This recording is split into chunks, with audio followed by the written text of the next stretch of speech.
এবার খোদ শিক্ষকদের নামে অভিযোগ উঠেছে সরকারি অনুদান লোটপাট করার। বরগুনার বামনা মহিলা দাখিল মাদ্রাসায় শিক্ষক শিক্ষার্থীদের জন্য বরাদ্দকৃত সরকারি অনুদানের টাকা শেষ পর্যন্ত কেউই হাতে পায়নি। প্রতিষ্ঠানের অবকাঠামোগত উন্নয়নের কথা থাকলেও বাস্তবে তার চিত্র একেবারে ভিন্ন। এনপিবির অনুসন্ধানে বেরিয়ে এসেছে কিভাবে অনুদানের সেই টাকাগুলো সরানো হয়, কিভাবে শুভঙ্করের ফাঁকি দিয়ে বঞ্চিত করা হয় মাদ্রাসার শিক্ষার্থীদের। আর এই পুরো ঘটনায় অভিযোগের তীর গিয়ে ঠেকেছে মাদ্রাসার শিক্ষক, প্রধান শিক্ষক ও সভাপতির দিকে। 2023 সালে শিক্ষা সহায়তা ট্রাস্টের আওতায় মাদ্রাসাটির জন্য প্রায় 5 লক্ষ টাকা বরাদ্দ করেছিল সরকার। 5+ স্টার রেটিং প্রাপ্ত দেশের সর্বোচ্চ বিদ্যুৎ সাশ্রয়ী ওয়ালটন এসি স্মার্ট কমফোর্ট এখন নেক্সট লেভেলে। শিক্ষক শিক্ষার্থীদের আর্থিক সহায়তা, প্রতিবন্ধী শিক্ষার্থীদের দিকে বিশেষ খেয়াল ও প্রতিষ্ঠানের অবকাঠামোগত ব্যয়ের জন্য টাকাগুলো বরাদ্দ করা হলেও শেষ পর্যন্ত অভিযোগ তারা কেউই টাকা পাননি। শিক্ষক থেকে শুরু করে শিক্ষার্থীদের ভাষ্যে জানা গেছে বরাদ্দকৃত সেই অর্থের ছিটে ফোটাও ব্যয় হয়নি মাদ্রাসার উন্নয়ন কাজের জন্য। 2023 সালে তখন মেয়েতে পড়ি, তখন শুনছি যে টাকা আসছে, তখন আমি অনেকবার বলছি সুপারের কাছে যে আমাদের টাকা দিবেন না।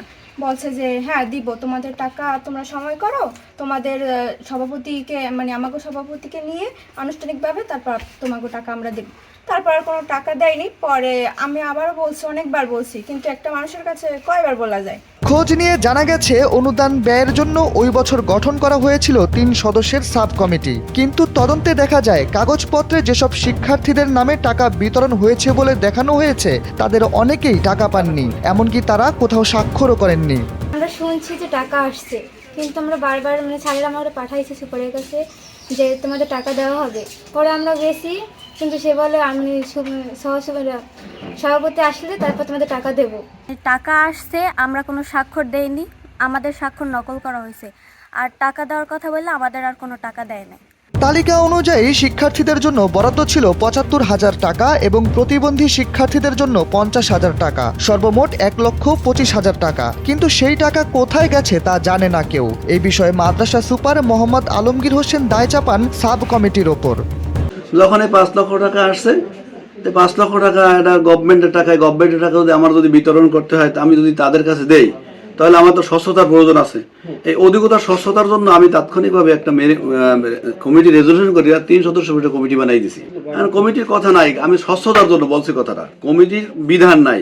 তারপরও যেহেতু আয় ব্যয় এরা করবে, তা আমার স্বাক্ষরে যদি ওনরা ব্যয় করে, ওনরা তার লায়াবল তো আমার আসবে। এই লায়াবিলিটি রক্ষা করার জন্য, লায়াবিলিটি থেকে আমি মুক্তির জন্য আমি করছি কি অধিকতার স্বচ্ছতার জন্য 3 সদস্যের কমিটি করছি এবং তাদের কাছে এই টাকা দিয়েছি, তারা ব্যয় বাউচার করে ব্যয় বাউচার দাখিল করছে আমার কাছে। ব্যাংক লেনদেনের তথ্যগুলো বলছে 2023 সালের 30 নভেম্বর সভাপতি ও সুপারের যৌথ স্বাক্ষরে মাদ্রাসার তহবিল থেকে 5 লক্ষ টাকা উত্তোলন করা হয়। পরবর্তীতে এর মধ্যে 1,59,820 টাকা পূবালী ব্যাংকে মাদ্রাসার তহবিলে জমা করা হয়। 1 লক্ষ টাকা সভাপতির আত্মীয়ের কাছে পৌঁছে দেওয়া হয়। 75,058 টাকা সভাপতির ব্যক্তিগত ব্যাংক হিসাবেও জমা করা হয়। এছাড়া বিভিন্ন সময় আরও অর্থ উত্তোলন ও চেক প্রদানের তথ্য পাওয়া গেছে।